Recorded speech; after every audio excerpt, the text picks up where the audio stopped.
আজকে বন্ধুরা আমরা চলে এসেছি দুটো আপডেট নিয়ে। সেই আপডেটটি হলো, একটি হলো শিয়ালদা মেট্রো স্টেশন, আর একটি হলো হাওড়া মেট্রো স্টেশন থেকে প্ল্যানেট মেট্রো স্টেশন কবে মেট্রো চালু হচ্ছে সেটা। ঠিক আছে, চলুন দেখা যাক তাহলে।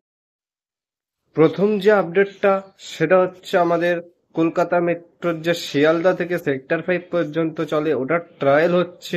সেটা কিসের ট্রায়াল না, এমনি যে মানে আমরা যে লোকো পাইলট যে মেট্রো চালায়, ঠিক আছে, সেটা আর হবে না। ঠিক আছে, তার জন্য কি হবে, তখন সেটা মেট্রো আপন ইচ্ছায় নিজে নিজেই চলবে এআই সিস্টেমে। ঠিক আছে, আর পরবর্তী আপডেটটা চলুন দেখা যাক কি আছে।